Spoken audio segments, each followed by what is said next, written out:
For anyone who doesn't know me, my name's Kara Dornish. I'm the executive director at the Western Pennsylvania Bleeding Disorders Foundation, and I'm joined by my two amazing team members, Jessica Lee, our development director, and Janet Barone, our program director. And we're so excited to connect with you and share important updates. I'm going to turn things over to Sarah, who will introduce herself and go over the agenda for today. Hello, everyone. Good afternoon. My name is Sarah Palasic. I'm the Executive Director of the Eastern Pennsylvania Bleeding Disorders Foundation, and I echo Kara's sentiments. Thank you so much for joining us today and being a part of this important meeting. I would like to introduce my Assistant Director, Lisa Lee, and our Director of Communications and Marketing, Ki Lee. Our agenda for today is as follows. From 12 to 12:30, we are doing Matt Delaney from National Bleeding Disorders Foundation will be doing a Washington Days recap, which was just this past week, and future advocacy. From 12:30 to 1 p.m., Carrie Lang from Millerin and Goodman, our lobbyist in Harrisburg, will be speaking on grassroots advocacy. From 1 to 1:15, we'll be doing a mock legislative meeting, which is kind of the do's and don'ts of what we should be doing and not doing in legislative meetings. And then from 1:15 to 1:30, myself and Kara will be doing an overview of the advocacy ambassador training and pre-conference before our first ever Pennsylvania Bleeding Disorders Conference from May 16th through 18th in Hershey. And after the training today, we're going to be sending out a follow-up form for you to complete. So please take a moment to fill this out. It'll help us understand how you would like to participate in advocacy this year. If you're interested in attending meetings in your home district offices, we're here to provide you with all the resources you need to feel confident and prepared for those meetings. So whether you would like us to join you on those meetings or connect you with an experienced advocate who lives in your district, we're committed to making sure that you have everything you need. We're also available to practice, and we can offer one-on-one training. We can do some mock interviews or mock meetings if you'd like. So whatever you need to have the confidence to meet with your legislators, please let us know. Your involvement in this is absolutely crucial, and we're so grateful for your commitment to making a difference.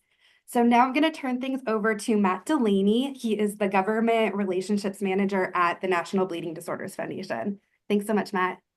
Cool. Thanks so much, Kara. And thank you to both Kara and Sarah and the teams for having me.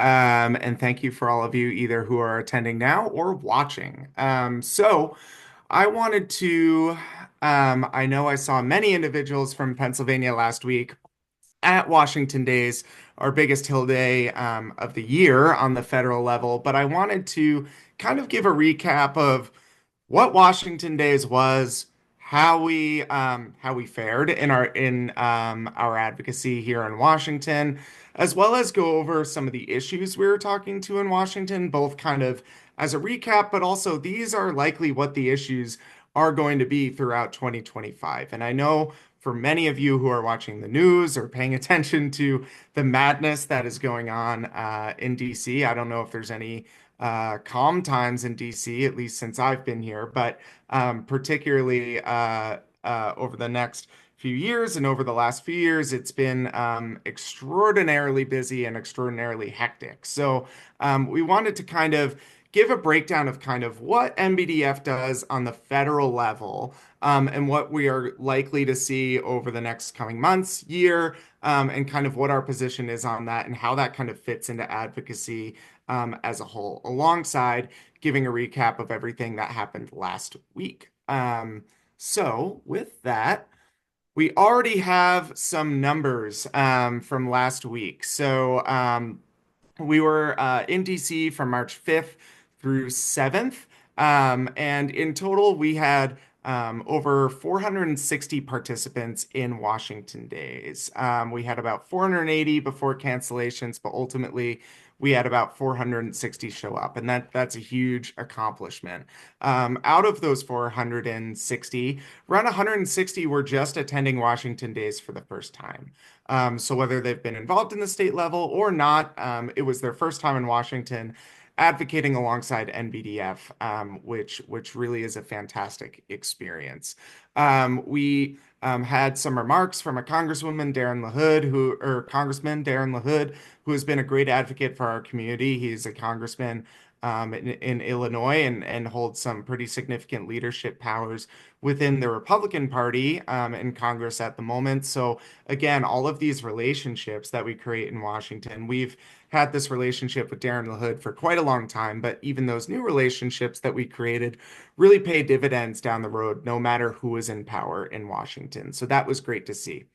We also, I'm going to talk about our core focuses for Washington Days in a minute, but as always, we wanted to make sure we wanted to highlight the experience of women and girls. And we had a great testimony, a very sad testimony, but a powerful testimony from Candy Mitchum, who I've gotten to know in South Carolina alongside Nathan, who was diagnosed with von Willebrand's disease.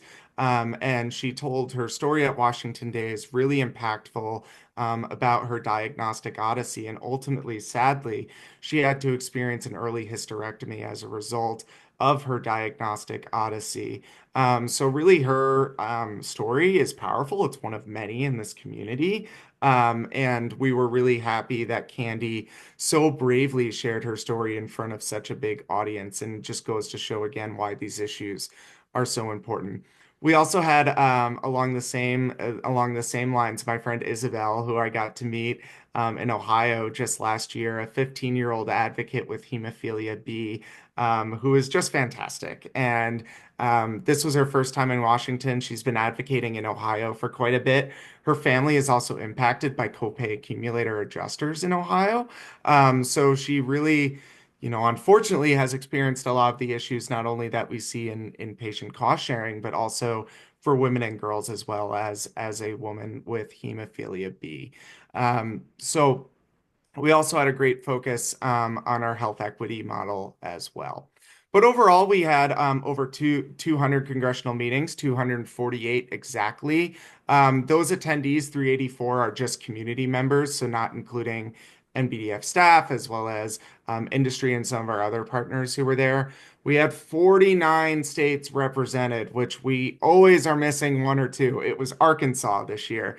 But one year we are going to get all 50, I promise. But out of those meetings, we had 92 in the Senate, as well as well over 280 in the House. So we not only met with 248 congressional meetings, but we pretty much, through outreach, both before and afterwards, hit pretty much every member of Congress, which is really fantastic. And we are hard at work as the policy department, and we are going to be reaching out to a lot of you, as well as we're doing all of that follow-up that happens behind the scenes after Washington Days. But just to note that Washington Days is 1 week, and we're going to talk a little bit about how advocacy happens throughout the year, both on the federal, state, and local levels. But the work that we all do in Washington Days is really, helpful throughout the year, both through the relationships created as well as the issues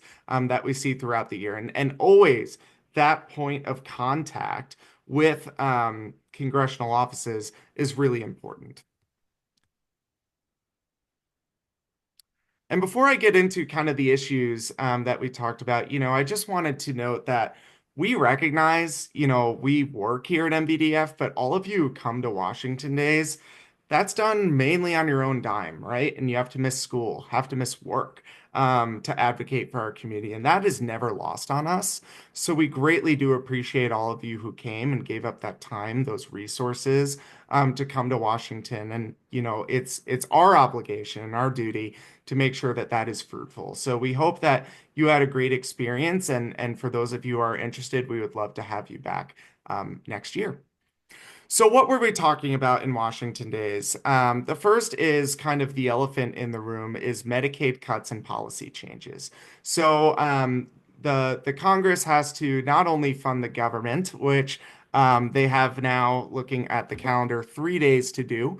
They are going to be what is called a concurrent resolution, which is more or less agreeing to spend the same money in the same areas for a set period of time. Now, they can make some changes to a concurrent resolution, and we're currently seeing kind of how those shake out. But frankly, we don't know whether the government is going to be funded 3 days from now. There is a lot of Republican infighting as well as Democrats as well taking their individual stands, Medicaid being one of them. We do not expect any Medicaid cuts in the concurrent resolution. That is more agreed to for fiscal year 2026 funding, which hopefully we made an impact on. There was a vote a couple of weeks ago or just before Washington Days where they more or less agreed in theory where these are where the cuts are going to come. And that included $880 billion in Medicaid cuts, which the Republicans identified as waste, fraud, and abuse. We are very dubious of that claim in the bleeding disorders community, but I did want to note that those cuts are not in place at this time. And the work that we did on Capitol Hill can influence that. So while they agreed to cutting this in theory, they can make changes to those cuts as well. And that's exactly what we hope to do while at Washington Days. But nevertheless, Medicaid is on the chopping block. And we can estimate that around 30 to 35% of our community, or excuse me, 25 to 35% of our community relies on Medicaid for their health care coverage. So this is a big deal and impacts a lot of our community. And cuts would truly be devastating for those with bleeding disorders, particularly the most financially and in terms of health vulnerable. So there are many states, first of all, after the Affordable Care Act that uh, or that passed Medicaid expansion, meaning that the U.S. government, the federal government, would provide funds for states who expanded Medicaid to 138% of the federal poverty line. So in kind of catching those in-between folks, right? Make a little bit too much money to qualify for Medicaid, being just above the poverty line. But we know that buying insurance on the ACA marketplace or even paying premiums is pretty financially devastating. So Medicaid expansion in the states really provides that important stopgap for those people caught in the middle. There are now 9 states now, so there were 12 before, but some of them have changed, that expanded Medicaid, but only to a certain amount if certain federal dollars are met. So there are currently 9 states that, with loss of Medicaid funding, would retract in some way, shape, or form their expansion of Medicaid. So it would then only apply to individuals who fall underneath the federal poverty line. And that's important for all the reasons that I just discussed, catching those people in the middle. Um, so we have seen these cuts before. Back in 2017, during the proposed expand or repeal of the Affordable Care Act, these cuts to Medicaid were pretty much the same as we saw, and we were able to beat them last time alongside the repeal of the ACA. But we need to do it again. So we are really, mobilizing on a grassroots basis, both through Washington Days, but also through various other opportunities throughout the year and throughout the next few months, which we will involve the chapters and your community in to oppose those cuts to Medicaid. We are specifically looking for people who have received their their care from Medicaid program. And we're actually reaching out to a lot of attendees who noted that they received their care through Medicaid. We're one of pretty much any patient advocacy group. Any patient advocacy group in the country opposes these cuts. So we will keep you updated on that. It was a big part of Washington Days given the time sensitivity of this, but we will continue to keep you all updated and provide opportunities for advocacy as they come.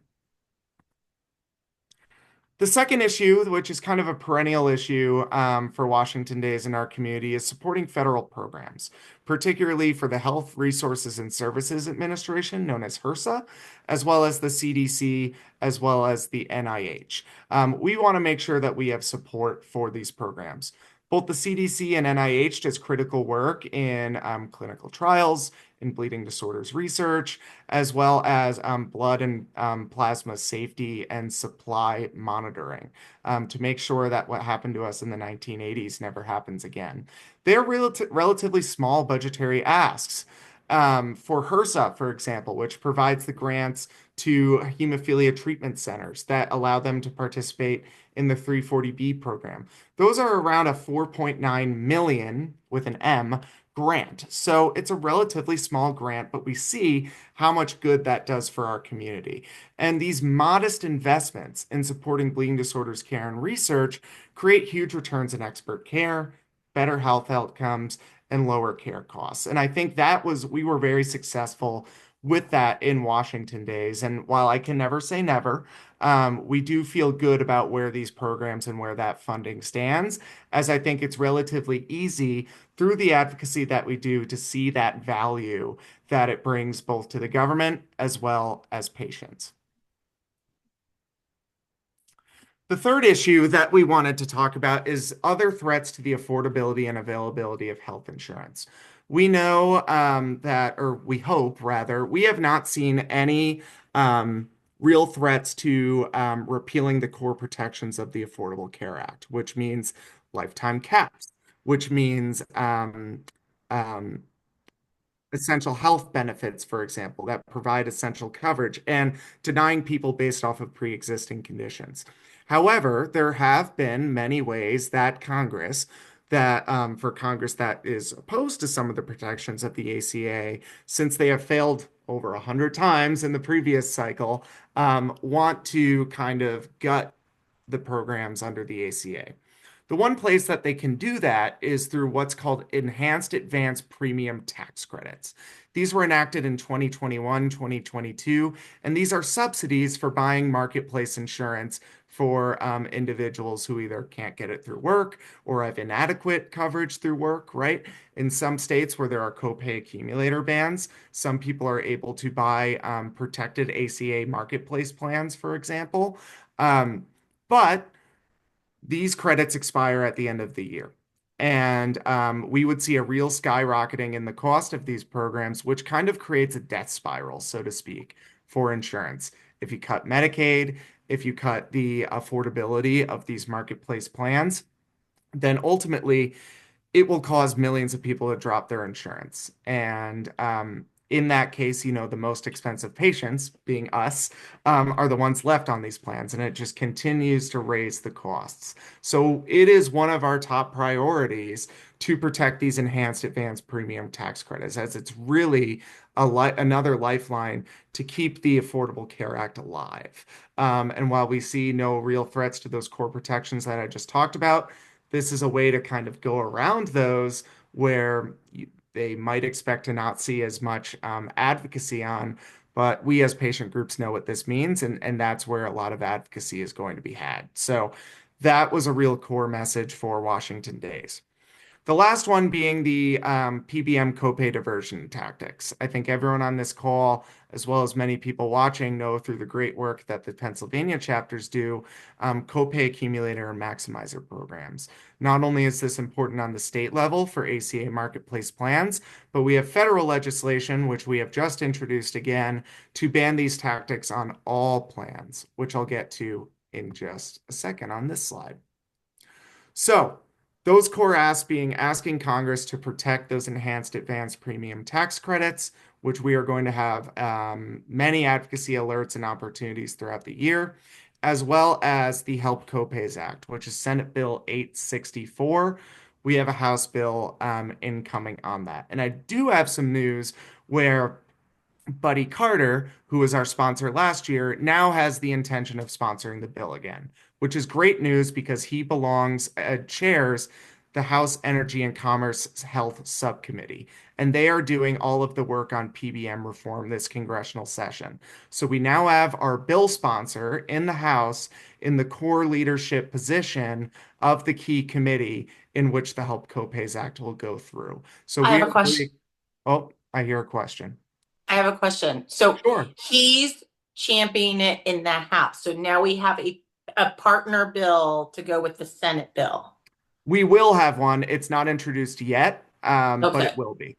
Yep. Okay. And that will match the Senate bill as well. So, Okay. yep. Yeah, I So just wanted to make sure because I had asked several representatives to like put put a companion bill out there. So I just want to Yeah, follow up with Melanie, them. and it's one of those things where maybe it was due to our advocacy where they were somewhat lukewarm on it before because leadership sometimes doesn't take on their own bills. But I think I know, they got a lot of outreach from other offices, and they've since said it might make the most sense for them to lead it. So there's one win Fantastic. from Washington Days. Yeah, exactly. Thank you. Thank you for that question, since I know we weren't really sure before Washington Days, and now we have a better idea. So we should have a House bill relatively soon. They're, of course, taken up by the continual budgetary mess that is Washington, but we will have a companion bill in the House, and that will be sponsored by Buddy Carter. So that work continues. We will continue that work. We will have plenty of action alerts as we did last Congress to continue that work in Congress. And I feel, both in leadership changes on the Senate side, as well as the core positions of our sponsors on the House side, I feel better about this legislation than I did last year. I will just put it that way. So, what are some ways to advocate, and what are kind of how we're going to, move about this throughout the year? One is meetings in district, and this goes for both state and federal legislators. Um, these in district meetings, we know that Harrisburg is a tough place to get to, and there is still movement on the state side in terms of copay accumulator legislation, both with the insurance commissioner as well as in the House and the Senate. But one way we can do this is through district offices, both on the federal side as well as the state side. And this will be a core part of what the chapters will be working on, as well as MBDF over the next few months. You can go into their district office, have meetings, same as you do in Washington or Harrisburg. It's different staff, but I can tell you from someone who used to work in an office, they interact with on a daily basis. They also have office hours at local libraries. We're seeing town halls from members of Congress coming back into their districts. And we always called in our office people who would go to in district meetings as frequent flyers, people that we would hear about all the time, right? Just as there's plenty of people in the bleeding disorders community who we hear from all the time, some of which we don't. It's the same in Congress as well as the Pennsylvania legislature, where you get to know people over time, and that frequent communication, while sometimes it doesn't feel so fruitful, really does make a difference. And it's a way to advocate in your own community. The other one is action alerts, and it's a quick way to mobilize advocates at once. Pennsylvania has done plenty of these. I added NEHAs here just because last year we led the coalition in Vermont to ban copay accumulators. That is a graphic from that effort. I know the Hemophilia Federation of America, which I don't speak for them, but I know this has been a core part of their new mission and the way that they've set up their advocacy. And like I said, we are always looking for different folks, and we are reaching out to many different folks from Washington Days, for example, who experience or get their health coverage through Medicaid. So we will be utilizing this action alert both through the chapters as well on the national level to really mobilize folks quickly. And the last piece I want to talk about is proclamations and resolutions, which I know everyone on this call has done many of times, and as well as, many people who are viewing this. And what I wanted to, kind of state is we do this every year on the state level with the governor, as well as the state legislature. But it really does make a difference on the local level as well. I put some pictures from Pennsylvania, like Beaver County, for example. Many of you do this. But again, there are so many different levels in which you can be engaged, and that's based upon your comfort level as well as based upon what you can do, right? So local school districts, community organizations. I was just talking with NEHA this morning, and they've been working with schools, for example, as I know Pennsylvania has, to put bleeding control kits into schools, right? And that's a way to start the conversation and something that you can do on the local level. But also at town meetings, city hall, right? They are always looking for resolutions, proclamations, ways to get involved. particularly in today's political environment. There are so many different volunteer groups that are looking to get mobilized on the local level. And I think, as we all know, bleeding disorders is really somewhere where once people hear about it and once people hear about what we all go through, they want to find ways to help. So there are so many different ways on the local level, the state level, as well as in the federal level to advocate. And advocacy is different for everyone, and it's meant to be, right? Just as, I talked about at the beginning of this call, we know how hard it is for all of you to take time away from your families, your lives, your jobs to come to Washington. It's just as difficult and sometimes overwhelming to do that in Harrisburg or your local area. But what we want to stress is, think about where you think you can fit and where you're comfortable, right? Because it has to start somewhere. And think about, what are the connections that you have in your community? What do you enjoy to do? Where does my story fit into all this? And where can I kind of push that? And where's the link? And I know, all the ladies that I work with on this call find ways to get you involved wherever you're comfortable. And I just want to stress that is, wherever you're comfortable and where you find that you can make a difference, that is appreciated, and that is what we need right now. So, and I'm not just saying this because I'm on a Pennsylvania call, but both the Eastern and Western Pennsylvania chapters have some of the top advocacy programs in the country. And that's due to all of you on this call. That's due to the work that these ladies do. And everyone has a role to play. So think about where, when, how you can be involved, because we need everyone. And I'm going to show you why in a minute. So this is a blurry picture because it was taken from C-SPAN a couple of years ago. But I know amongst our team, we kind of look at this photo all the time. And this is from 2017. And back in 2017, I was going to Washington Days as a community member from New York. And this was during the skinny repeal of the ACA, or they called it the skinny repeal. It was a repeal of the Affordable Care Act. And I know for many of us at that time, we thought, and frankly, the NBDF policy team thought, that the Affordable Care Act was going to be overturned. It came down to one vote. And after all of that advocacy, after all of every patient group in the country working on this for months, over a year, we thought the ACA was dead. And that was until at 2:30 in the morning, Senator John McCain came down and gave his famous thumbs down.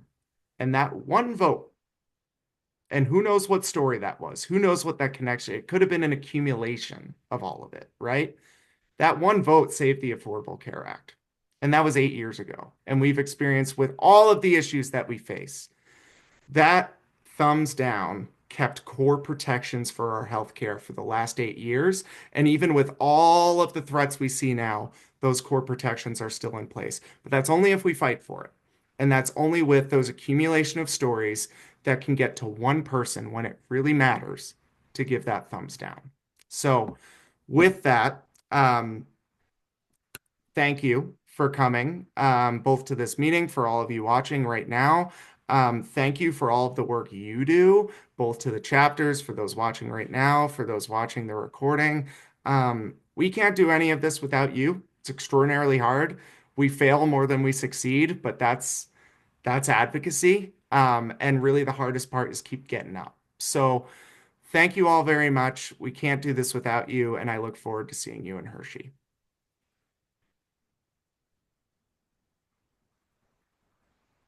And I think with that, I'm throwing it over to Carrie, right, Kara?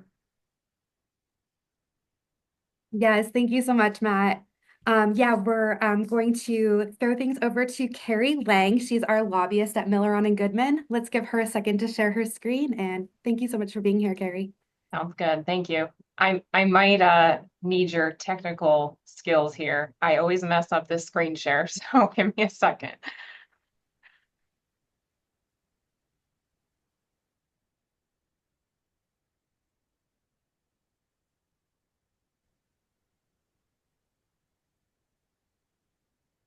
Oh.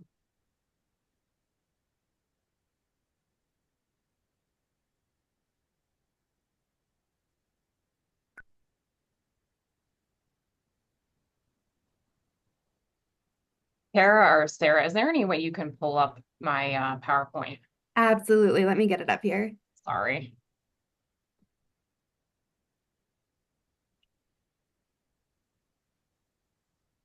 Ooh, Sarah, are you able to do it? It's not letting me minimize my screen while I'm recording.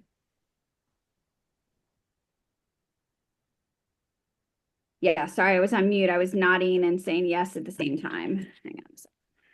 Thank you. Sorry about that.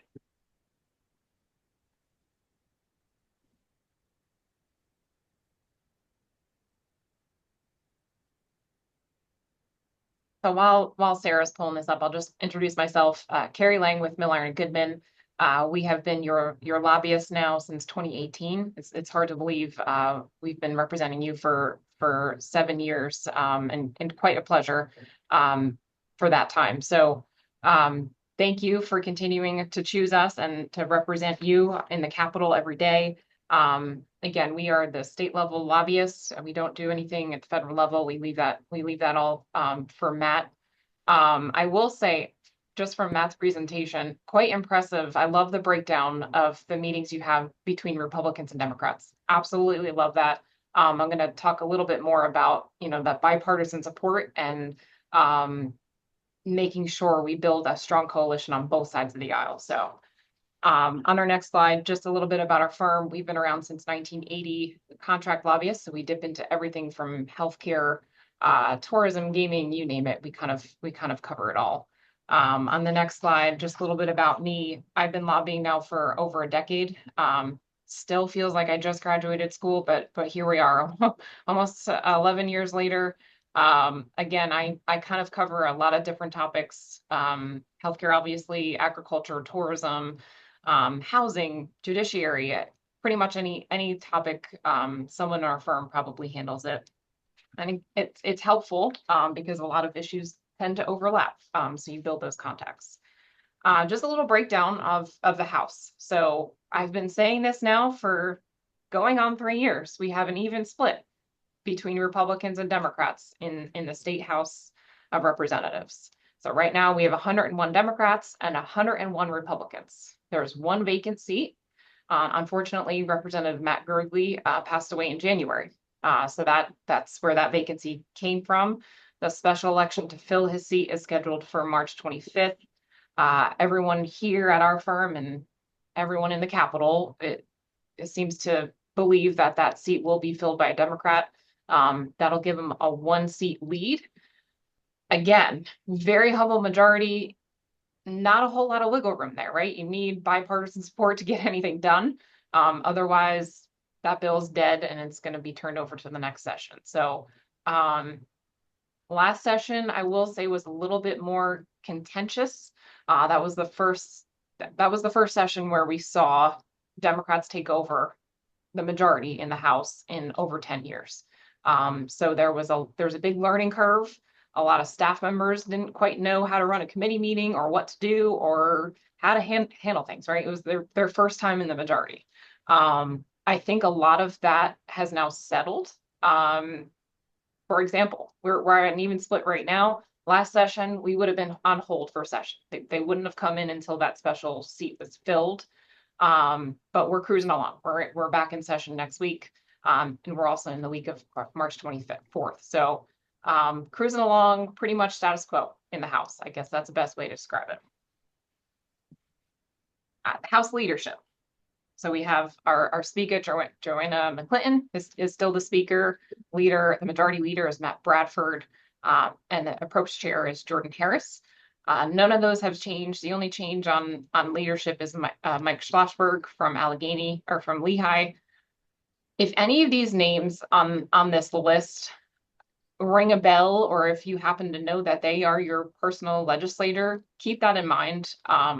It's going to be a good reference point for later on, especially if you're a member of the appropriations chair's district. The appropriations chair, they run the budget, right? They handle all the internal negotiations come June, and they have a lot of decision-making power. So that's really key. On the House Republican side, we have Jesse Topper, a new leader, not new to the House, but a new leader. that's a typo there. He's a Republican from Bedford. Appropriations Chair Jim Struzzi, Republican from Indiana, and the whip is Tim O'Neill.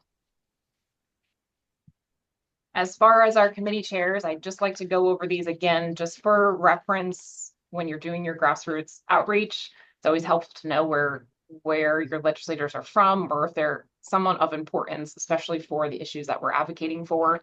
The health committee and insurance committees are the ones that we work particularly closely with on your issues, aside from the appropriations committee. So the health, we've got Dan Frankel and Kathy Rapp.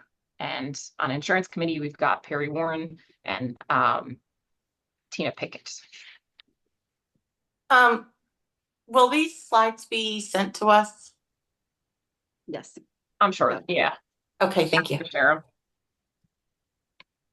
them. So I will talk more later about our priorities, but just for an example, on the health committee and insurance committee, our priority for the foundation is the budget line item, of course, but there's always the ancillary issues that pop up, copay accumulator, like Matt discussed, menstrual education, access to menstrual products. Those are all issues that we deal heavily with on both health and insurance committees. So just kind of keep that in mind coming up.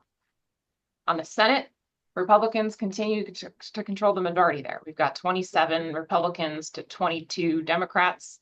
There's also one vacancy in the Senate. So Senator Ryan Almond, a Republican from Lancaster, recently resigned right at the start of the session to go work on Senator McCormick's campaign at the federal level.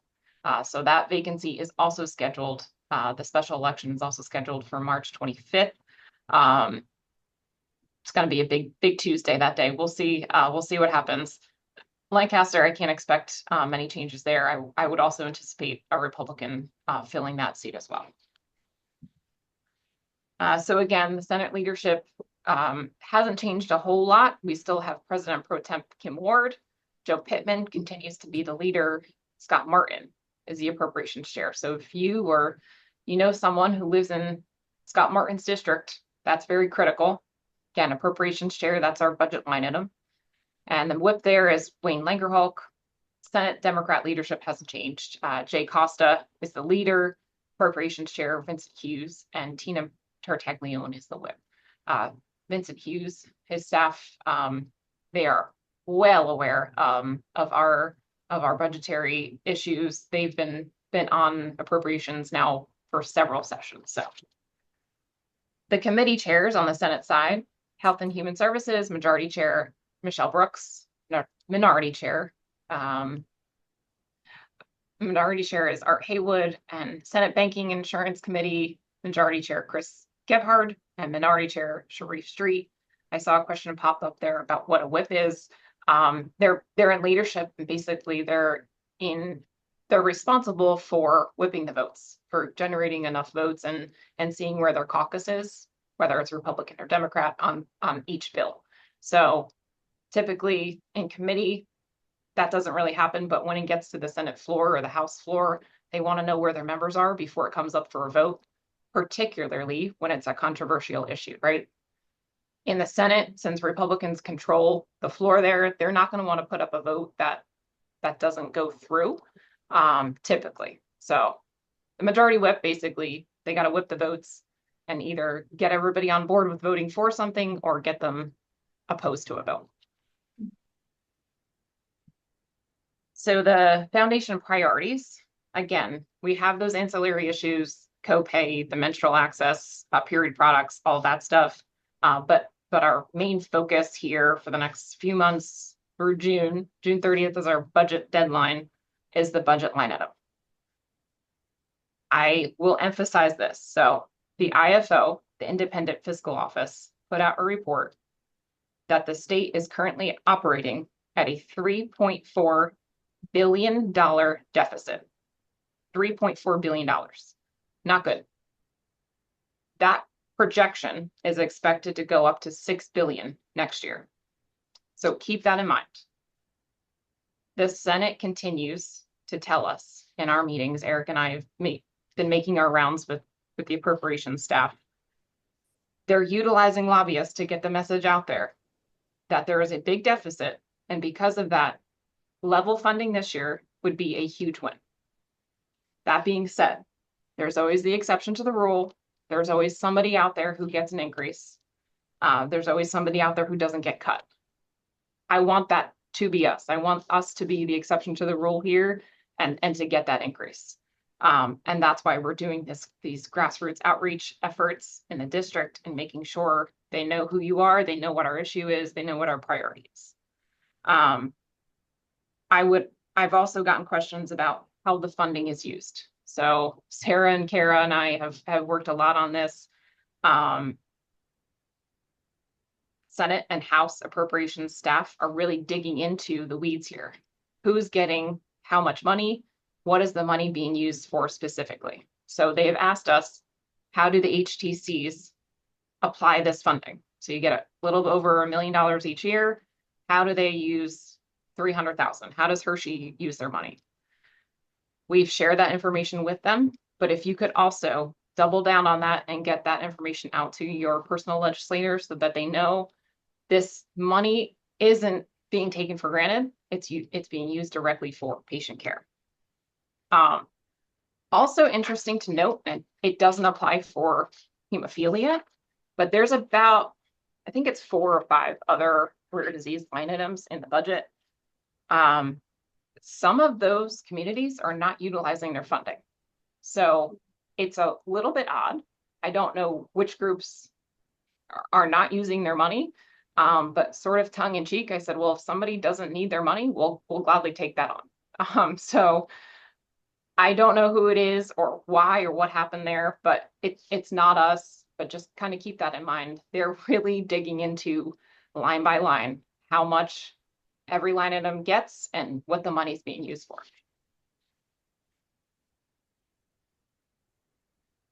So our line item started out at $959. Back in 2018, when I first started working on it, it was $959. We were finally able to get a 6% increase back in 2022. That's where we've stayed for the past couple years. Our request minimal is $1,250,000 this year. We continue to make that pitch. Again, 1 million out of I think it's a $64 billion budget, very small chunk of change. But on the flip side, we've got that big deficit. So we're kind of balancing, it's a little bit of a balancing act here. But again, if we don't make that request, the answer is always no, right? So I think we make that request. Level funding, I think, would be a huge win, but I'm angling for us to be the exception to the rule here, and hopefully get that increase this year. And if I can just interrupt for 1 second, Carrie, I will get a date on this, but this line item has been in the state budget for many, many years. I don't know the actual first year that it started, but at one point I also know that it was well over the 1.25 million. So I'll get that information because I think that would be good for the community to know as well.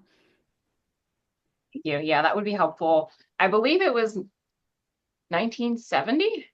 It very well could have been. I don't know, Janet, if you know for sure, but we will get that information because I do think it's important to know how long it has been on the state budget, and that there are not many states that have this in their state budgets as well. Yeah, we're one of the few that has state funding, although it's minimal. We're one of the few, so we want to keep that there. The fiscal code language, again, is another part of our request.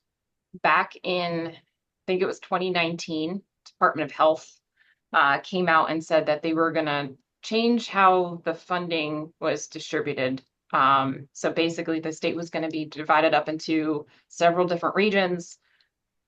Not good for us, right? So the Philly area, as an example, would have 3 or 4 different treatment centers competing for one grant. They would all be looped into one region, one state region, and only one grant would be allocated for each region. We heavily advocated against that. Since then, thankfully, that proposal has not come back up. It's the state. I never take anything for granted. Someone new could pop in and start digging through files and think, hey, that's a good idea. Let's bring that back up again. We always continue to advocate against changing the distribution formula. It's working. Why fix it is our logic there. We don't want treatment centers competing for money here.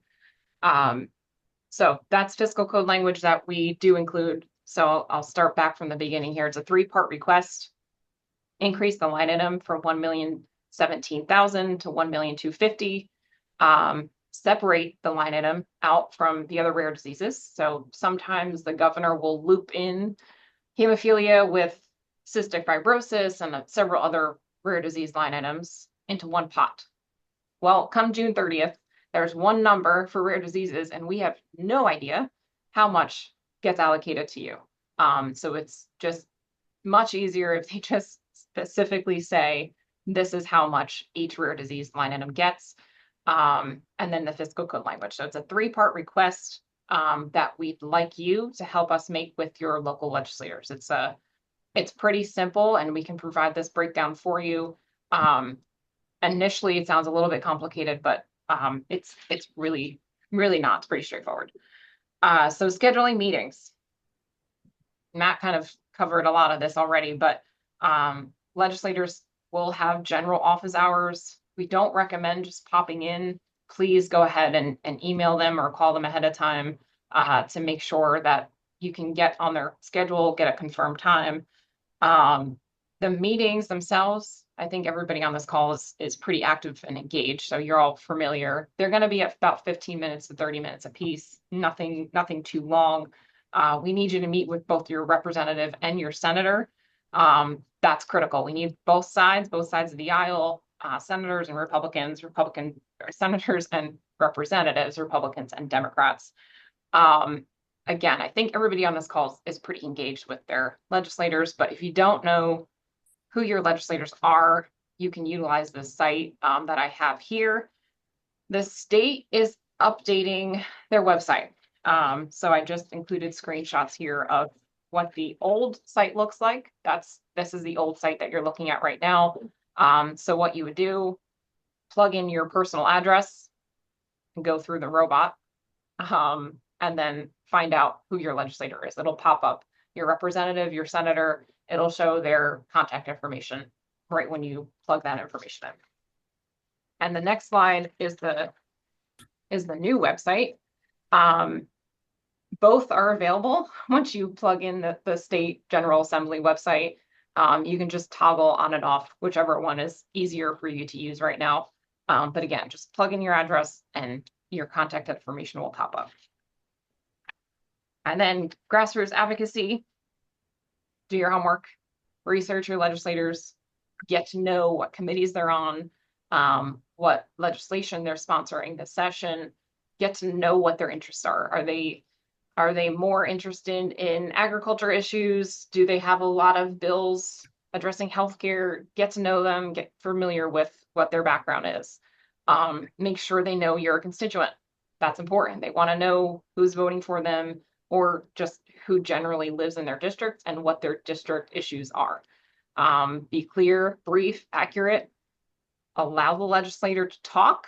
Sometimes we get so I don't know, I guess in our heads a little bit where we talk too much and we don't get the legislator's feedback. So make sure you open up the window there for the legislator to ask questions, provide their input. If they ask questions that you don't know the answer to, don't make it up. Just say, we'll get back to you and we'll follow up. Again, Matt touched on this as well. Get to know the staff. Critical, especially in Harrisburg. District office, as important, but I'm hopeful that meeting in the district on a non-session day, you'll be able to meet with the legislators themselves. That doesn't always happen in the Capitol, which is why I'm pretty excited about these district office meetings. I want you to really get to know your representative and your senator. The titles are intimidating. They're people, they're business owners, they are patients. They're just like you and I. They're parents, they have families. Don't get intimidated by the title. The offices in the district are probably a little less intimidating than the Capitol ones, so that's good. If you need help or advice or you want to chat a little bit before your meetings, please feel free to reach out to me directly. I'll help you walk through, some of those potential issues. Again, follow up after your meeting with a letter, an email, just kind of reiterating your requests and what the conversation was and thanking them, and continue to build that relationship. It's not a one and done deal. Again, like anything, it's always best to get to know your legislators before we have a request. But again, we're coming up now on budget time. It's very, very critical, given our deficit, that everybody's reaching out. All the legislators are hearing from their constituents about our line item. They're aware of it, and they're aware of our requests. And continued on here, again, this bipartisan support is critical. I often get questions from constituents or just general members. Well, I didn't vote for so-and-so. I don't want to meet with them, or am I allowed to meet with them because I didn't vote for them? It doesn't matter. They represent you. So it doesn't matter if you voted for them or you didn't. You don't need to discuss that at all. Just they represent you and they are there to advocate on your behalf.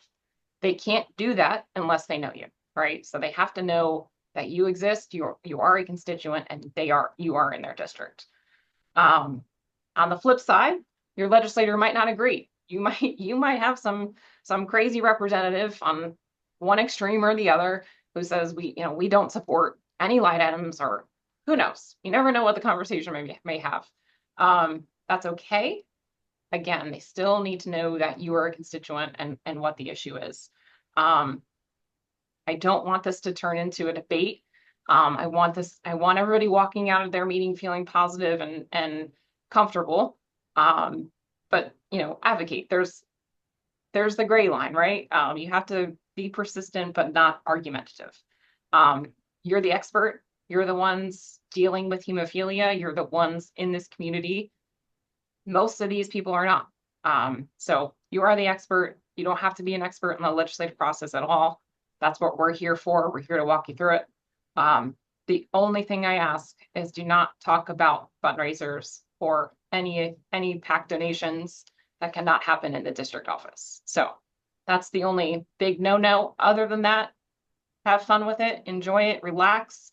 If you need any help setting up your meetings or talking about any concerns that you might have, please feel free to reach out to us.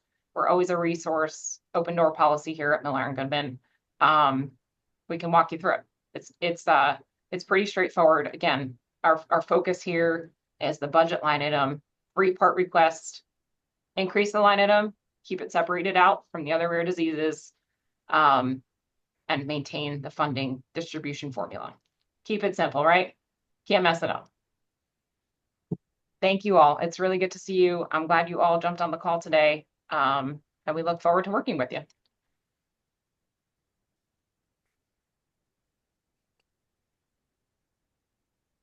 Thank you, Carrie. And I believe because the recording is recorded, I'm sorry, the Zoom meeting is recorded, that will also be on part of the Zoom meeting to answer somebody's question about whether it would be recorded. That was really, really helpful, both Carrie and Matt. Thank you so much. We really appreciate your help and your guidance and your ideas or your suggestions of what to do. I'm going to go into my representative's office for the first time ever, so I'm excited about that. I have Carolyn Committa as my representative. Yeah. Okay, so I think we will carry on with our legislative role play. This is going to be between Janet and Kara, and I am going to be the buzzer, which means anytime Janet said something that maybe we shouldn't be saying in our meetings, I'm going to buzz. And if anybody wanted to just give us some feedback about what Janet said that maybe she shouldn't have said, and then she'll say it the correct way. We always like this one. This is a fun one. Okay, are you ready, Janet and Kara? I think I found a buzzer. Hopefully you guys can hear it. All right. Okay. All right, I guess I'll get started. So, well, thanks for taking the time to meet with me today, Senator Dornish.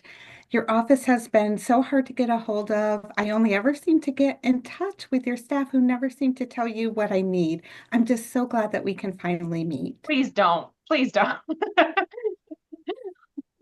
No. Okay. Did everybody hear the buzzer?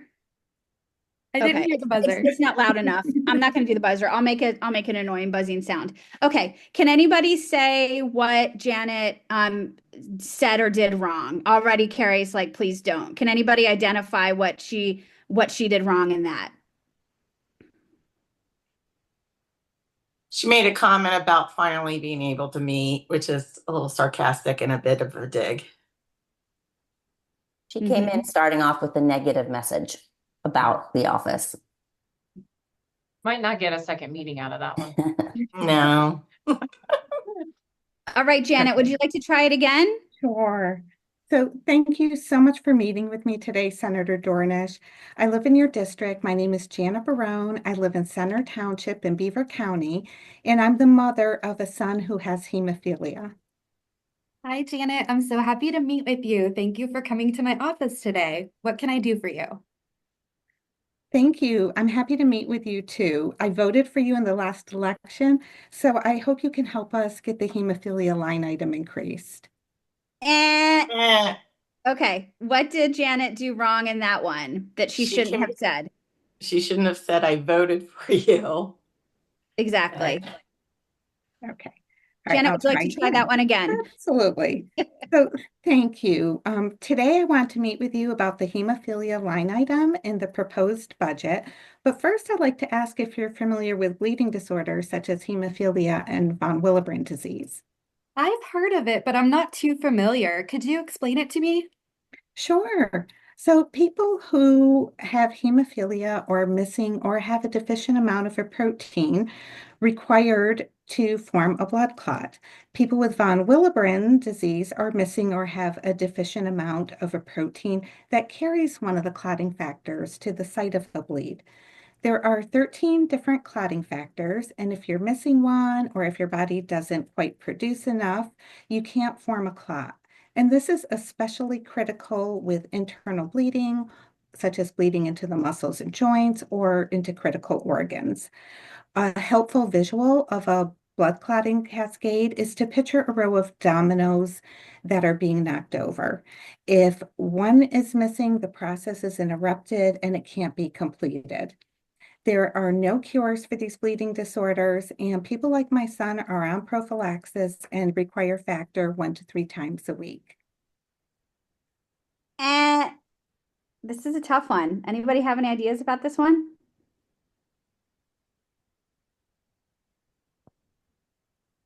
They don't always, it's not accurate information. They don't always require prophylaxis. That's true. And That I is think true. a lot of people don't know what prophylaxis means. So Mhm. making sure that you explain what prophylaxis means and any of the abbreviations like HTCs and other things that only those in the bleeding disorders community would know, it's really important. Allison, were you going to say something? I was just, and again, I'm really new to all this, so Yeah. please Thank you for accept being my here. bumbling through. Yeah. So I just felt like it was a little bit too much information. Like, you might lose them within the first 20 seconds of that. Like, I'm just thinking about my personal experience when I speak to like teachers and other things. I always keep it really simple because like their faces start to glaze over and they're thinking, I'm hungry, I need something, like whatever. So, maybe that was just a bit too much. I like the approach, but it was just too much for me. Thank Yeah, you. I like to dumb it down so that, I always say because I meet with people about technology and stuff all the time, but I like to dumb it down. So you're talking to the lowest common denominator in the room. If they don't have a medical degree, they're not really going to understand it. You could just say they have the inability for their blood to clot. Yeah. And I would just add too, and Carrie, I don't know if you remember, if you would agree with this, that so many of these legislators have so much information coming in at them all the time that in many cases, unless it is their specific focus, they're like kind of a jack of all trades and master of none. So it's hard for them to be able to understand all of that, kind of to Melanie's point as well. Yeah, I would look at these meetings as introductory, very 101, unless they say outright at the beginning, like Janet said, are you familiar with bleeding disorders? They don't know. Yeah. and you're literally the first one to talk to them about hemophilia. So at the very basic, start basic, and if they start asking questions and are engaged, then get more technical, but I would keep it as simple as possible. Can I ask a quick question? Again, I've not done this. So do you ever bring in like your little laptop and have slide? Like, are you allowed to do that? Or is it all just, because I sometimes think the visuals might be, simple and easy for Yeah. them. I mean, you definitely can. If you have something, that really stands out, maybe show that. But otherwise, I think it's preferred to kind of keep it face to face and just kind of have that introduction. But if you have something that I'm trying to think of something that you could bring in. I know some of you have how Janet, I think you've brought in pictures of your son. So something like that is helpful. Just with only 15 to 20 minutes. Yeah. For you to bring up a computer and then show slides, it's going to take away from your time. Yeah. I would suggest, and I did this in this last Washington days, I actually had something prepared, printed, that I left with them with my personal story, so that it didn't take away from the appointment, but they still got the information. So if you have slides that you want to share with them, maybe bring them with you and leave it. Like a leave But behind. it's a very short appointment and you just want to get the biggest impact. So if you could practice what you're going to say before you go in. I did not do that last year. And because of that, I felt ill prepared. And this year I came prepared and the meetings were much more productive. Okay, Janet, would you like to try that again the right way? No, I'm just kidding. Sure. So we could offer much simpler explanation in just a few sentences, explaining that the blood has an ability to clot, and the dominoes analogy is often very helpful, we hear. I could also say that there's no cure, however, medications are available. For example, my son is on a medication called clotting factor, which is given to him intravenously. Many people receive an infusion 1 to 3 times a week on a prophylactic schedule. I would not use the word means... intravenously. Sure, so I could unless say you explain what it is. Sure, so I could even make that simpler and say it's given to him through a vein. And treating prophylactically means that you are treating to help bleeds from occurring. Thank you so much for explaining that to me. So where do people with bleeding disorders receive their treatment? Do they need to see a specialist? So yes, that is very helpful. My son receives comprehensive care at the Hemophilia Center of Western Pennsylvania. He has 2 clinic appointments a year, and at each of those clinics, he's seen by professionals who specialize in bleeding disorders. He is seen by a hematologist, a clinical nurse, a social worker, a physical therapist, and a genetics counselor. The Center for Disease Control has done studies which illustrate that people who receive their care from a hemophilia treatment center have a 40% reduction in morbidity and mortality. Because my son has been under the care of a treatment center since birth, he has been receiving proper treatment his entire life. He attended school, participated in most age-appropriate activities with his peers, and although he did miss some school due to bleeds, overall he had good attendance and good grades. Just like any other kid, he was prone to injuries.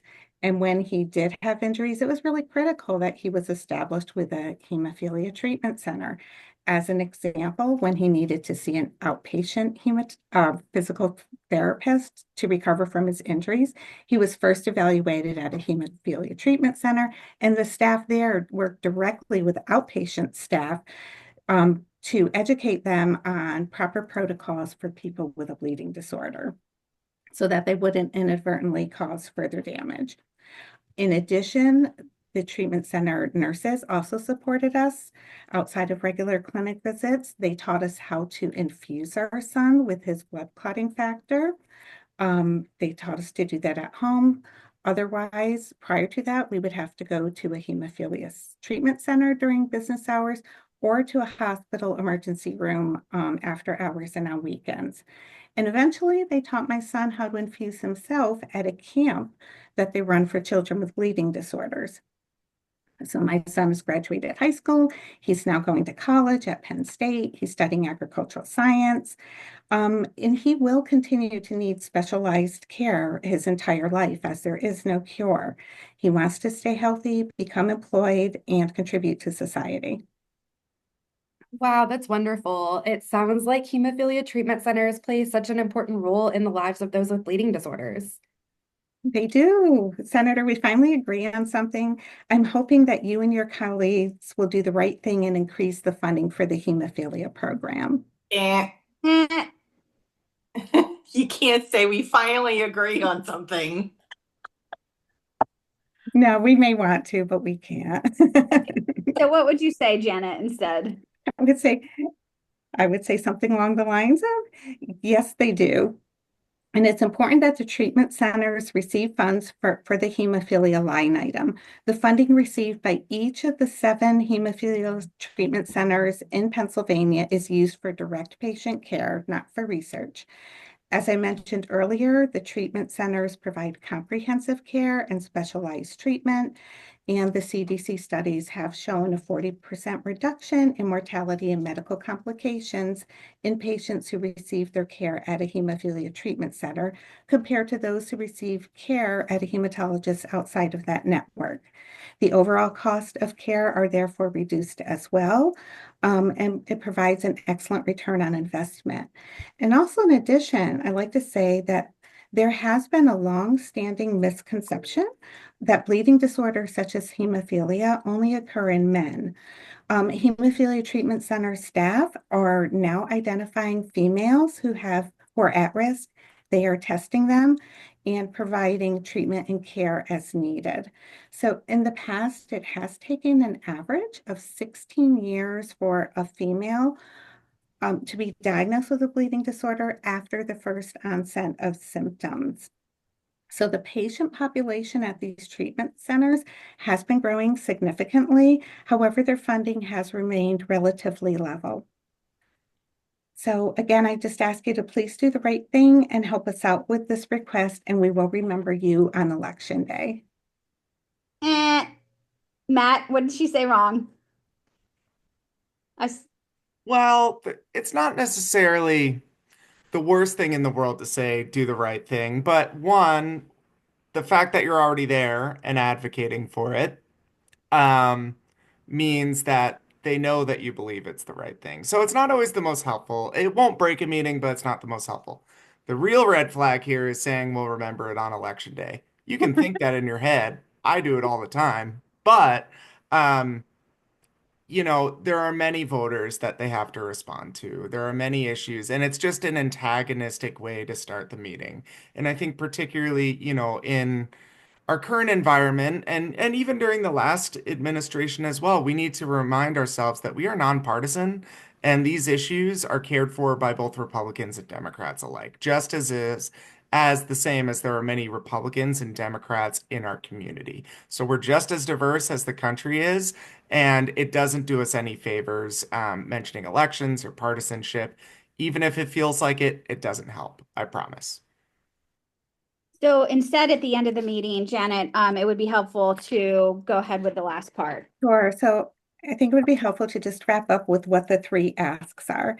So my ask for you today is to keep the hemophilia program as a separate line item, increase the fiscal year amount from $1,017,000 to $1,250,000. And keep the distribution of funds as it has been in previous year to all 7 state-funded hemophilia treatment centers. Thank you so much for coming into my office today, Janet. I will take these requests to the appropriation chairs. So Janet would leave her meeting and come out into the hallway. As we all know, we all gather around the meetings afterwards and we want to know how they went. So I say, how did your meeting with Senator Dornish go, Janet? Jess, I am so surprised. Senator Dornish is actually doing something good for once in her life, and she's supporting us. No. No. There are so many times when you see the legislator leave the meeting right after you and they'll hear everything you're saying in those hallways. So be really careful not to talk about how the meeting went, especially if you have something negative to say. Well, and the walls are very thin most of the time, and they can hear everything that's said in the hallways. Right. So it's best just to say, it went well, let's talk more later. Mhm. Thank you, ladies, for your examples. I think that they're just really helpful in going into a meeting for so many reasons. Hey, Sarah, can I ask a question? Yes. So is that a typical response from the legislator, like how that was acted out? Like it's just kind of like nodding, yes, thank you for telling me, is that typically what we get? Yeah, ideally, Okay. the ideal response at the end of the meeting is them agreeing and going to the appropriations chairs with the request. What happens behind the scenes in June? So June 30th is our budget deadline that they have to pass the budget. Doesn't always get done, but they're supposed to. The appropriations chairs and the staff will literally break down every member in their caucus, Republican and Democrat, and go through what their specific requests were for the budget. So typically every member will get one or two, we call them wins. We want this to be the main requests that the members are getting, that they're making. So that's ideal is at the end of the meeting, the members agree, and then they go to their appropriations chairs. Some of them might be more chatty if you have something in common with them. You went to the same high school. I don't know, whatever it is, you might have something in common just from living in the same district. So is it okay to, if that is, I'm from HR, so I'm always nervous about what we say, but is that okay to share those things? Like I like making a connection with somebody, right? Like we have this in common, although I'm not going to say anything inappropriate, but it may be good if they knows I went to Westchester East High School, like something like that, right? Yeah. So the more connection you can make with them, the better. Right. I will say just the only, not the only way, but the only way you can legally mess up this meeting and get yourself and them in trouble is talking about who you voted for and talking about PAC donations. Other than that, please make a connection. Don't, just be relaxed. They're people just like us. Things happen, things pop up. You go with the flow with it. But I think generally you're not going to run into any issues. Hopefully you do have some connection with them.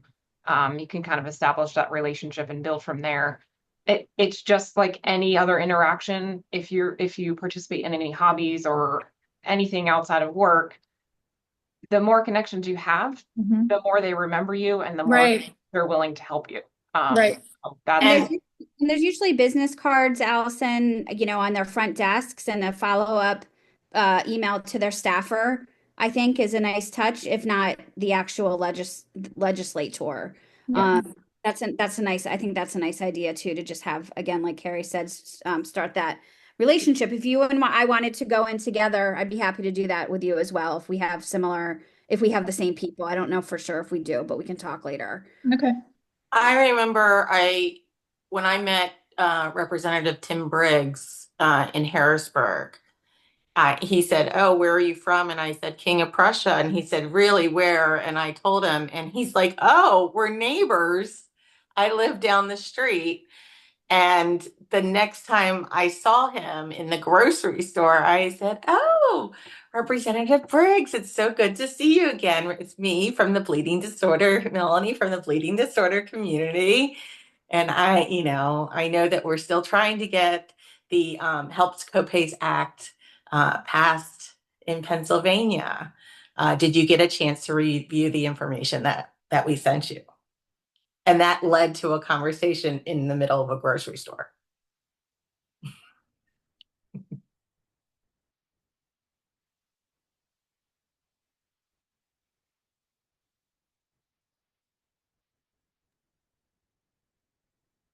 Any other questions at this time?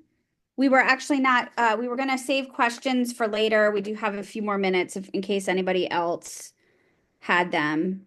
I just wanted to reiterate, Carrie, you did a great job describing about where we're at with our budget deficit right now. I actually was not aware of that myself. And the importance of really, advocating to keep this very important budget line item in the budget. Also very interested about the rare disease, the other rare disease line items, and that some are not even being used. I don't know if you would recommend us saying that in these meetings, Carrie, or not. Probably not. No. At least to know that, I think Yeah. is important as well. Just to know it is important. Just to give you an idea, like we're one of 5 or 6 rare disease line items, and this is what's going on with the other ones. But I don't think it's necessary to bring that up. Okay. I have a question. And this is more for Carrie. I am affected by a copay accumulator as well as a maximizer. And my question is, I know that I could go and talk with Tim Briggs and Amanda Capoletti, who Amanda co-sponsored the bill. So I know that she's a proponent. But my question is it even possible to meet with other people that are not necessarily in my county, that because I have information of how it directly affects what an accumulator is and how it affects you in the long run, would it be better to go into those offices as well to say, this is what happens and this is what could happen to people like me in your area? I would focus on your own legislators at this point. Typically, even doing scheduling lobby days in Harrisburg, they often ask me for the person's address because they'll double check and make sure that they are constituents. Everyone just in general is overwhelmed. So I think just meeting with your legislators is very effective. It's important. Working with the foundation here is helpful. Us being able to take your examples to the Capitol and advocate generally is critical. But as far as meeting with others, I wouldn't. I would just focus on your own right now.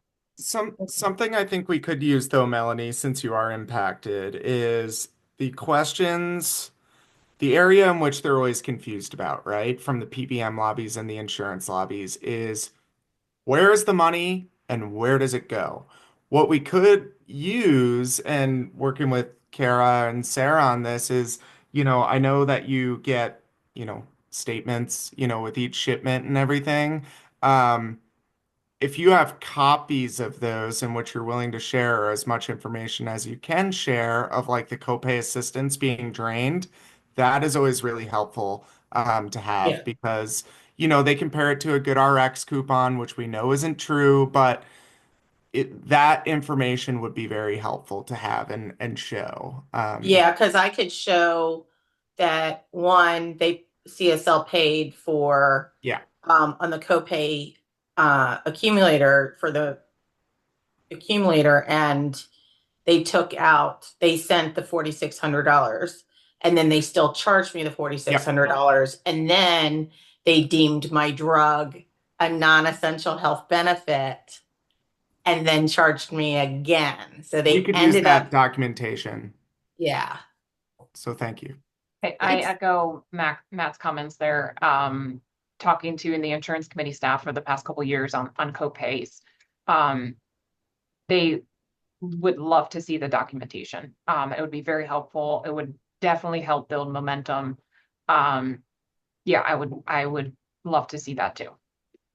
Yeah, I have like several years of it that I can show. Perfect. Thank you. So we will be sharing the recording out. I believe we're sharing it out to the community. One of the things that I would like to get as well is just, it's maybe some bullet points on how the HTCs are using that funding. So you can have that as well going into your meetings. We've gotten some pretty comprehensive information from 3 of our 7 hemophilia treatment centers so far. but it's a lot of information. So I don't know, maybe Kara, you and Kara and I could work on just kind of simplifying it into 3 to 5 bullets to send out to our advocates of how that money is used. Again, that is something that we have been working on for the last few years, is getting an idea, just in case that question gets asked in the legislative meetings. But we'll be sending this recording out, and if anybody would like to have somebody to go with them to your meetings and we are in the area, or can hook you up with another advocacy ambassador within the state, we're happy to try to make that partnership for you. And we will just be really hitting this with our community to please try to get into your home district offices before, I would say, Carrie, as soon as this month and next month. Would you agree? March and April?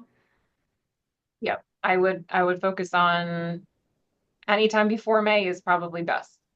Okay, perfect. And that's one of the, yes, that's why we just elected to do the lunch and learn this year, to make sure that we could get as many people involved as possible within this short time frame. And I would say just generally, the session days are a little bit quirky, but it's typically Monday through Wednesday that your legislator is going to be in Harrisburg. So you're probably looking at a Thursday or Friday meeting. Please be flexible. All right. If they offer one time that you definitely can't make, so be it. But just try to be as flexible as possible when it comes to scheduling. They're going to work with you. They want to meet with you. Just kind of keep that in mind. It's probably going to be a Thursday or Friday meeting. Okay, thank you. So we will be in closing, we will be hosting an advocacy ambassador pre-con session at our Pennsylvania Bleeding Disorders Conference on Friday, March 16th, starting at 1:00 p.m. at the Hershey Lodge. Registration is now open, and we'd love to see you there. For the registration link or more, please feel free to email us, and we look forward to connecting with you more for advocacy purposes and total community purposes. So thank you everybody for being on, and Jess is sharing this awesome graphic. Yeah, so if you'd like to come to the Pennsylvania Bleeding Disorders Conference, we'll be doing our advocacy pre-con. Just send us an email and we'll send you the link, like Sarah said. And if you do get an in-district meeting, please let us know. We'll send you resources. We want to know how the meeting went. We want to track all these. So please contact the foundations. If you're, feeling comfortable to do this on your own and schedule the meeting, please keep us in the loop with everything. And before we wrap up, I just want to remind everyone that we're going to be emailing out this recording and a form for you to fill out to let us know how you'd like to get involved in advocacy this year. And through that form, we'll reach out with follow-up. So please fill this out. If you have any questions, please don't hesitate to get in touch with any of us. We're always here to help. And I think that's everything. If there's no questions, we're ready to wrap things up. So thank you all so much. Thank you for your time. Reach out if you have any questions. Have a great day, everyone. Thank you. Thank you. Yeah.